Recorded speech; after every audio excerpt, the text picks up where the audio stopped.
അവർ വളരെ ലേറ്റായിട്ട് മാത്രം ഈ ഒരു റെഗുലേറ്ററി കംപ്ലയിൻസുമായി ബന്ധപ്പെട്ട എൻവയോൺമെൻറ്റിലേക്ക് ഇപ്പോൾ വന്നിട്ടുള്ളൂ. പക്ഷെ നമ്മൾ വളരെ നേരത്തെ മുതൽ തന്നെ അത് ശീലമായിട്ടുള്ള സംഗതി. പക്ഷേ ലീഡർഷിപ്പ് ഏറ്റവും കൂടുതൽ ഈ ഇത്തരം പോസിറ്റീവ് കാര്യങ്ങളിലേക്ക് ഓറിയൻറ്റ് ചെയ്ത് നിൽക്കുന്നത് മിഡിൽ ഈസ്റ്റ് എൻവയോൺമെൻറ്റാണ്.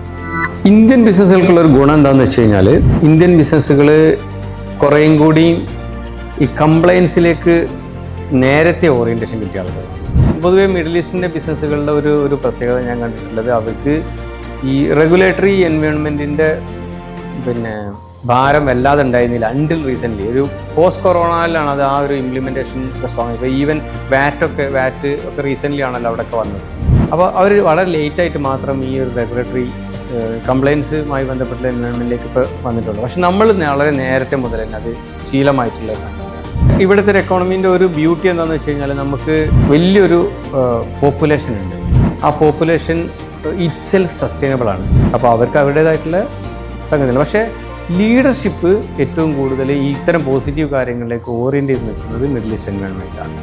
ATBC, Profit with Purpose, Prosperity for All.